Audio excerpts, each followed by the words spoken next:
الله الرحمن الرحيم. الحمد لله والصلاة والسلام على رسول الله وعلى آله وصحبه ومن والاه. All praise is due to Allah, and may the best of peace and blessings be on our Prophet Muhammad ﷺ and all the prophets and messengers of Allah. Tonight, inshallah, will be the compilation of the 7 habits of highly successful people. We started discussing this a couple of times ago. We discussed 4 of those habits, and tonight, inshallah, we'll discuss the remaining 3 if time allows. And we said that this is based on a book by Stephen Covey, which is one of the best sellers, and it's mainly talking about, self-development and how to be successful in life and how to grow habits that will help you throughout your life. And we discussed things like what you can remember, being proactive, to be proactive as number 1, which means like you be independent, but you always take the initiative to do good things and do not just focus on the circle of your control, the circle of your things that you can change, you can work on, rather than thinking of things that are completely out of your hand, and you would not do anything if you keep blaming or complaining about these things. Being proactive. Number 2. Put out your goals. What is it again? Put out your goals. Yes, like goals. Begin with the goal, with the end in mind. Begin with the end in mind. That means you shoot for something. You know what you are looking at. You plan. You have this leading personality that you plan for what you want to achieve. So you should have a goal, and for the believers, the ultimate goal should be to win the everlasting life in the heaven and the hereafter. And then they will have internal goals in this life to achieve as well. If you have a goal, if you have a plan for a certain goal, that's going to make all the difference in your life. Number 3, put first things first. We need to, have a plan for our life and being proactive in our approach to achieve those plans. But we have a lot of things to do. Many of these will be minor, but many of them will be major. And we need to put first things first. We need to take priorities, set priorities. We need to start with the most important things in our life. We discussed all of these. We also discussed the think win-win. Did we discuss this? Think win-win, which means like to work with others, cooperate with others rather than competing with others, so you will achieve things for yourself and help others also achieve things for themselves. Number 5, the 5th habit that we will discuss tonight, inshallah, is seek to understand before you are understood. Seek to understand before you are understood. Which is mainly about communication, how to communicate with others. Many of us think or sometimes assume that people do not understand us. They did not get our point, and we might complain about that. But probably we can think the other way around. Did we understand them? Did we understand what they are trying to say? Did we understand the point that they are making? So, in order for others to understand us, it will be obligatory and necessary for us to understand them first. The goal of many people is to make his point or her point across, to just say what he or she has to say and letting others understand them, which is good, it's not a problem, but we need to also focus on the skill of understanding others, because many of us, we spend years and years in learning how to read, how to write, even in a later period, how to, later stage or advanced stage, how to speak, but not that many of people would give the training of how to listen. So, probably not. We got all the training of how to read. We spent so many years at early age learning how to read, write, and then later how to speak. but probably none of us got this professional training of how to listen to others, so we understand. Even when we listen, sometimes when we listen to, we don't actually listen, we hear. So as others speaking, we hear what they're saying, but our mind is busy, not understanding what's been said, but busy preparing questions, having the intent to reply. What are you going to say in reply for that? We might focus on partial things, on words. What do you mean by this word in your mind? Rather than focus on the entire message. Maybe the person is making a point, and instead of you focusing on one sentence or one word, you need to stop judging, stop even analyzing, just get it and try to understand what the bigger picture, to try to get the bigger picture of what the person is trying to say so you can understand. So seek to understand before you are understood. Maybe the others are making important points, important facts, important things for you to learn or to help you shape what you believe or what you say or how you communicate. You are only going to take those important points when you understand, when you listen. You will not be able to understand unless you listen. So, for the sake of understanding, not for the sake of anything else, criticizing, judging, or anything.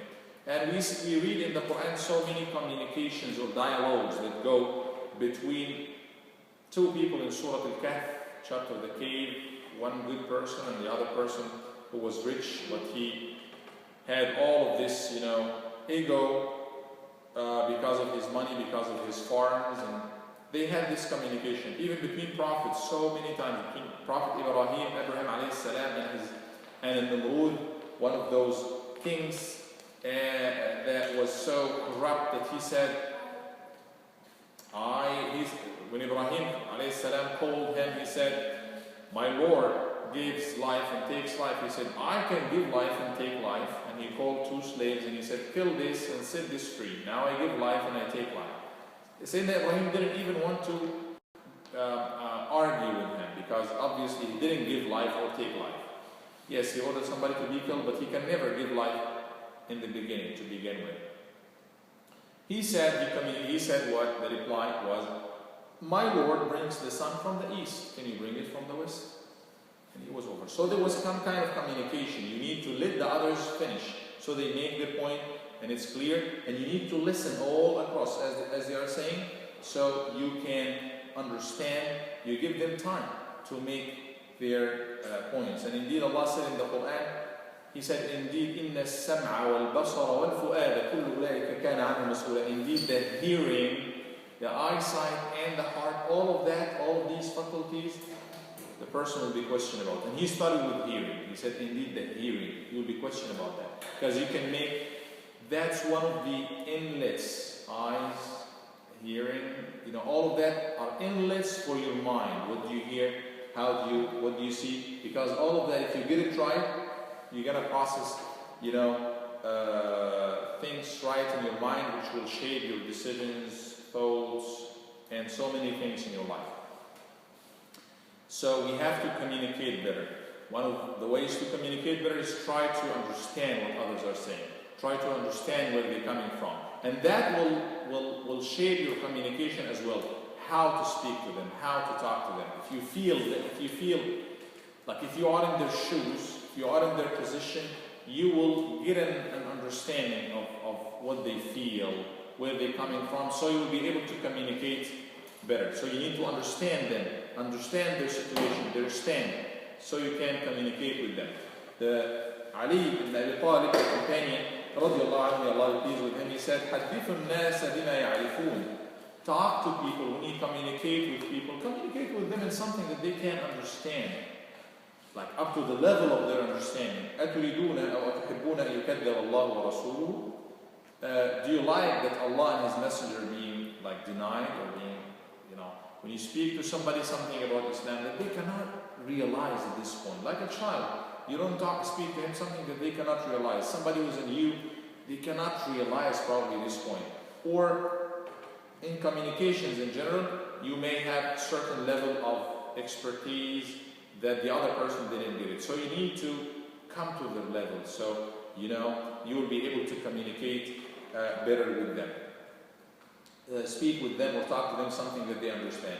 And in this regard, the Prophet ﷺ told us, مَثَلُ الْمُؤْمِنِينَ, the example of the believers, فِي تَوَادِّهِمْ, in the way they are, affectionately related to each other, وَتَرَاحُمِهِمْ, and in their mercy, showing mercy to each other, وَتَعَاطُفِهِمْ, their sympathy and with each other, مَثَلُ الْجَسَدِ. All of that is just like one body. All believers in all of these ways are like one body. إِذَا اشْتَكَى مِنْهُ عُضْوٌ, if one organ or part is suffering, the entire body is suffering, meaning it's one unit. So try to have this communication with everybody around you as if, you exert some effort to try to get it, to try to get the point, to try to understand them. Yes. And you see a lot of communications and dialogues between so many prophets. Just open any story of any prophet in the Quran, and you see how they were discussing things with their people, how they were getting to the level of their people, and an argument, a counter argument, they try to get their point and they try to make their point, so we can communicate better if we want to be successful. That's habit number 5. Number 6, synergize, which is like a teamwork. Work with the group, work with the team. Individually, yes, we should be part of your successes to be independent. But independent does not mean isolation. You work in an isolation completely just by yourself. You have to be independent, self-confident and all of that, but in order for you to be successful, you have to work with the group. When we have a group of people, definitely we will have differences, we will have a variety of expertise and experiences and background. That is strength. Difference is a strength. It strengthens, the work and makes it more comprehensive, rather than the work being done from one angle or from one perspective. So working with a group does not mean you just follow what they're saying, or doesn't also mean, on the other hand, that everybody should agree with you. You can have different views. You don't have to agree with everything that's around you. You don't have to have everybody agreeing with what you say, but at the end of the day, you work like a group in cooperation. Allah subhanahu wa ta'ala, in so many ayat, one ayah, for example, He said, وَتَعَاوَنُوا عَلَى الْبِرِّ وَالتَّقْوَى, like cooperate on goodness and piety, like cooperate in good causes.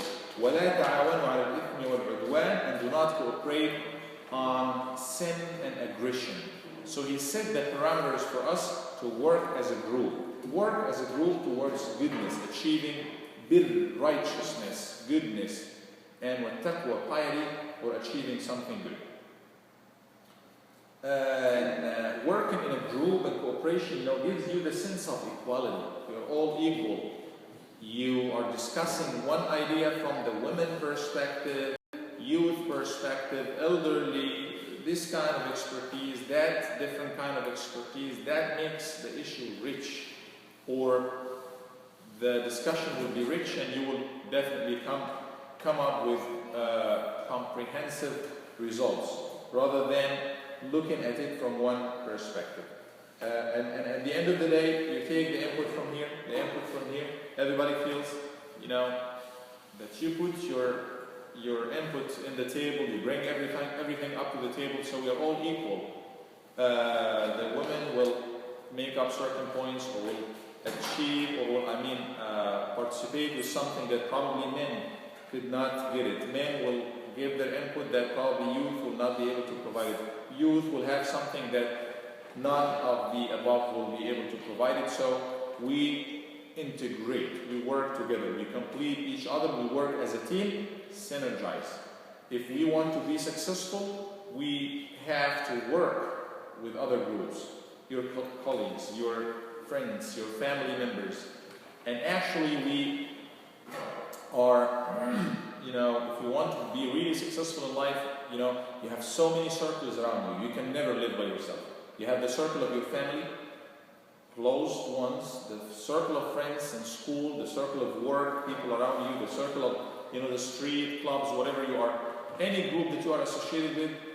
So you have to have this kind of skill of how to work, how to get the best out of those, how to integrate with those groups. If you succeed to do that, to synergize, to work as a team, successfully as a team with all of these groups, you will be successful in life. That's going to make a big difference in your life. Allah subhanahu wa ta'ala directed us towards this. He said in the Quran, Ya ayyuhan nas, oh people, all of you, talking to all people, Muslims, non-Muslims. Inna khalaqnakum min dhakarin wa untha wa ja'alnakum shu'uban wa qabaila lita'arafu. O people, indeed we have created you of a single male and female, Adam and Eve.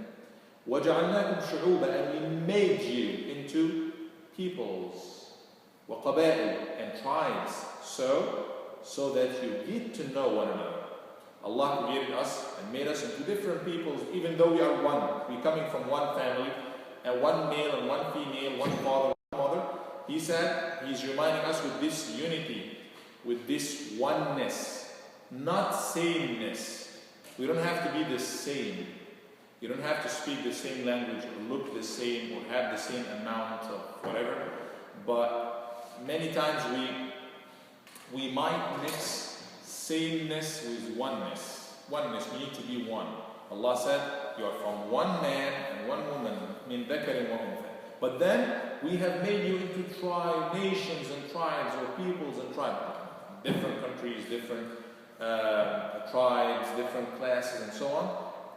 What is the goal? He said, لِتَعَارَفُوا, so that you get to know one another. You get to know one another. So he is kind of asking us to synergize, to work as a team or as part of the team. And Allah subhanahu wa ta'ala also ordered us to be honest when we deal with the group around us. He said, "Oh, you will believe, كُونُوا قَوَّامِينَ بِالْقِسْطِ كُونُوا قَوَّامِينَ لِلَّهِ شُهَدَاءَ بِالْقِسْطِ." Always like standing up or standing for Allah, witnesses for the truth or for the justice. وَلَا يَجْرِمَنَّكُمْ شَنَآنُ قَوْمٍ عَلَىٰ أَلَّا تَعْدِلُوا اعْدِلُوا هُوَ أَقْرَبُ لِلتَّقْوَىٰ. And do not let the injustice of others, which is done to you, make you be unjust to them. So Allah is telling us to be equal, to be just, and He set the parameters for us to how to work with groups, with other people. Even if they could be wrong or unjust when they deal with us, we still have to deal with them, and we still have to cooperate with them, and we still have to be just in dealing and cooperating with them. And in this regard, you see how Islam is setting all of these, factors to synergize us, to make us all like one team, and set this ultimate universal rule of justice, which is so clear that in the community of the early community of Islam, and the Prophet ﷺ was there, all people are the same. They have this similar rights and duties, responsibilities. You might have some variousness in there. Women might have to do something that men will do something else, and so on. But at the end of the day, everybody is equal. Even non-Muslims living in an Islamic country or place, they enjoy those rights of justice, to be dealt with justly, to practice the religion and everything. And in the time of Umar radiallahu anhu, the second Khalifa or Caliph after the Prophet sallallahu alaihi wasallam, there was a very interesting story. Umar was the leader, the president of all of those countries. Amr ibn al-As was the governor of Egypt. Egypt was under the bigger umbrella of the Khilafah, and the head of the Khilafah, Umar, was in Medina. So Amr was the governor of Egypt, and something went on between his son Muhammad and one of the Christian people who were living there. They had kind of horse race, and the horse of the Christian won the race against the horse of the son of the governor. And the son of the governor, Muhammad, he said, no, that I won, my horse won. And they had some kind of argument. The son of the governor, Muhammad, he hit him. He hit the Christian person, and he dealt with him in a so bad way that he didn't like it. So he decided, this Christian person decided to go all the way to Al-Madinah in Saudi Arabia nowadays, which is like back 1400 years ago. That was so inconvenient, so hard, so difficult for somebody to travel all of that. But he traveled and went to Umar all the way to tell him that's what happened. Umar sent somebody to summon Amr ibn al-As, the governor, and his son, both of them. He brought them to Medina. Obviously, it would take like a month or two for them to come. They came all the way, and he said, he started the session, court thing, and he said, well, after he made sure that that happened and the case has been verified, he ordered the Christian person to do the same to Muhammad, the son of the governor, son of Amr ibn al-As. He hit him literally with the stick on his head. He said, take this stick and hit him in the head until you feel like you take your revenge. He did it, and he hit him so hard. And then he said, well, now go to his father. Do it to his father. He said, well, his father didn't do anything to me. He said, had it not been for his father's authority, his son would have never done so. Hit him. And he said, no, I took my revenge, and I just, the person who hit me, I hit him, and that's it. And then Umar talked to Amr, the governor. We're talking about, subhanAllah, this is one of the great companions, Amr ibn al-As. He said, مَتَى اسْتَعْبَدْتُمُ النَّاسَ وَقَدْ وَلَدَتْهُمْ أُمَّهَاتُهُمْ أَحْرَارًا. When did you enslave people when their mothers give them birth free? They are born free. How can you deal with people like this? It was like a little incident, something that could happen between any two young people, but Umar, for somebody like Umar, who was known being just, whose nickname was Al-Faruq, which is the criterion, because he always draw the line so clearly between the truth and falsehood. He was so just and so right. Being it against for Muslim or against a Muslim, he stands for the truth, whatever it could be. And here the Prophet ﷺ told us and gave us the, again, other parameters to respect the group, to respect the system, whatever it could be, the system of the company, the system of the ummah in general, the system of the country. He gave us all of those parameters and instructions to respect that. He said, أَمُرُكُمْ بِخَمْسٍ أَمَرَنِ اللَّهُ بِهِنَّ. I order you to do 5 things that Allah ordered me to achieve or do. And he started with the jama'ah, the group. Be with the group. Be part of the ummah. Do not just go by yourself like that. Be with the majority or the group or the jama'ah. And so many hadith orders us to listen. To follow our rulers and to respect the system.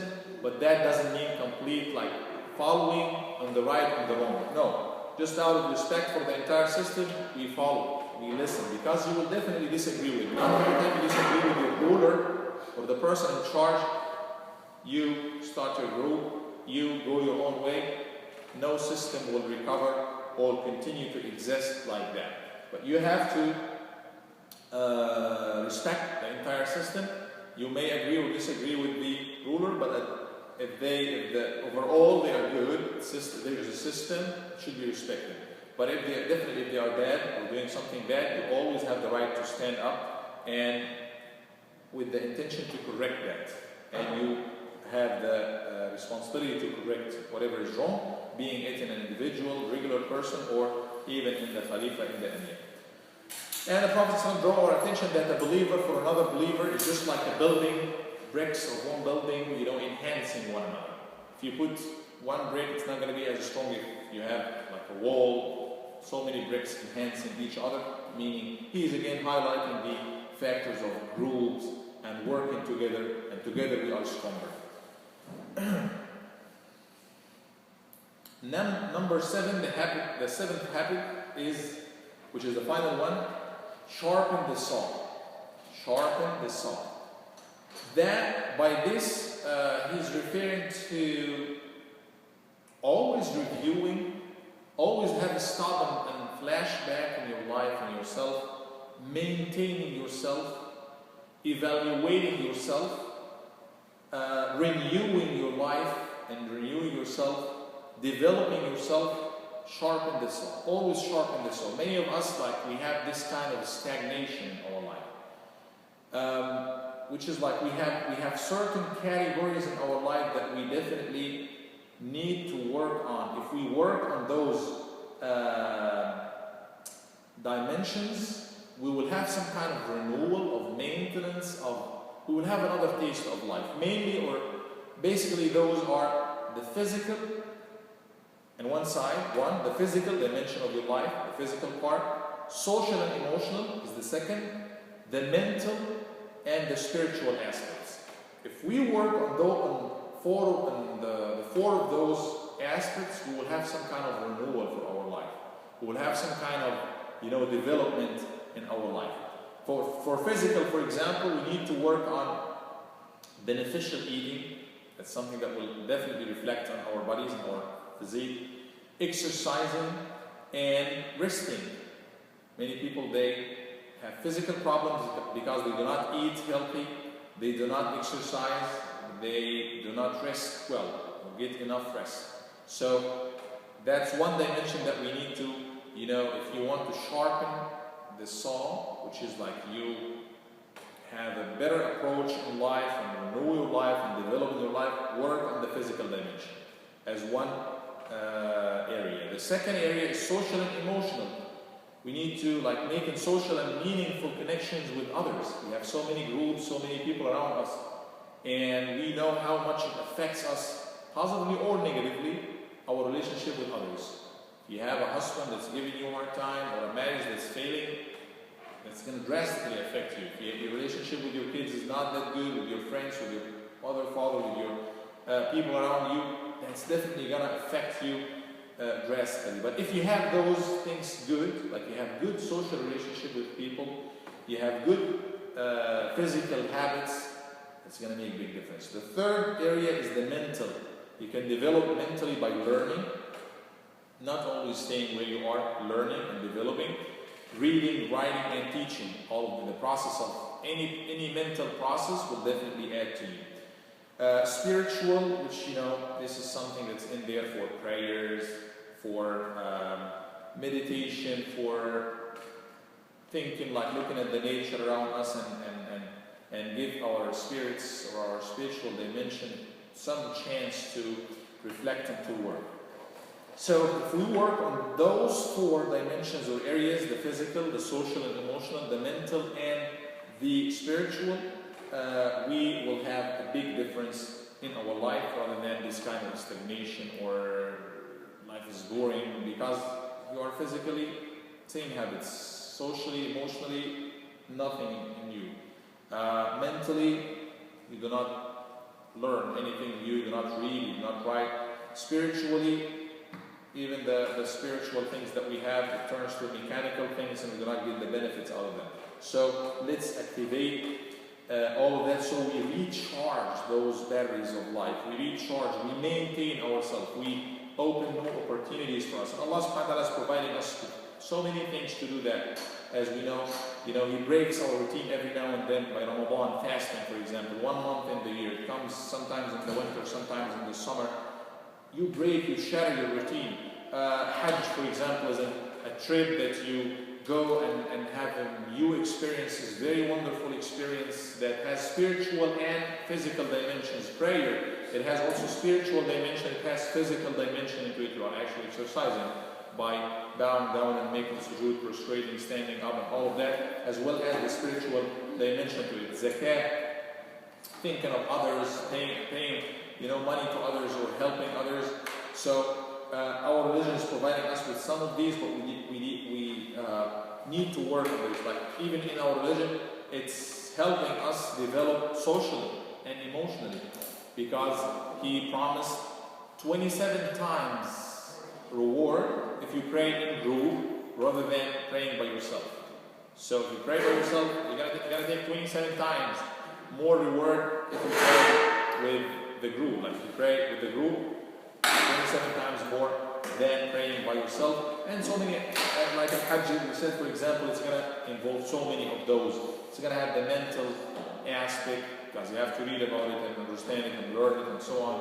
It has the social aspect, because you're going to meet all people from all walks of life, directions, corners of the world, and social and emotional, and also spiritual, because it's mainly a spiritual trip. So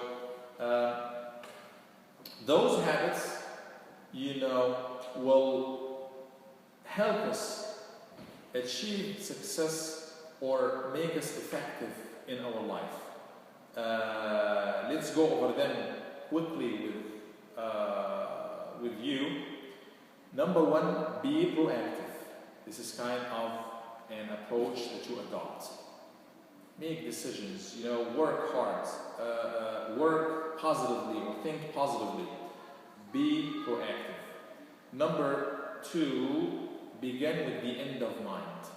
Begin with the end in mind. Begin with the end in mind. You have the target, you have the goal, set the goal. So you have the intention to work hard, you have a goal in mind, start acting. When you start acting, put the first things first, which is number three. Put the priorities, the big things that you have to do in your life first. Think when, as you are working with others, you need to work with them, you need to work as a team. Seek to understand before you are understood. Get the points of others. Part of communication, a very important thing in communication is to understand others. Synergize. You feel that you are part of a group, you do not work by yourself, cooperate with others. Finally, sharpen the saw, which means like maintain yourself and always develop and shoot for something new in your life. And we talk about the 4 dimensions for any person to develop in their life, which is basically the physical dimension, the spiritual dimension, the emotional and social, and the mental one. By this we come to the end of this 3 lecture series of the habits, the 7 habits of the highly effective people. Now, inshallah, if you have any comments or any questions, or anything to add, feel free to put it down. How was this? Was it like helpful? Do you like this kind of lectures? Okay.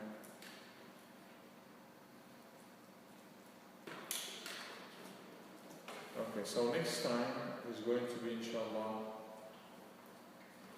the 31st, Tuesday, the 31st. Any question?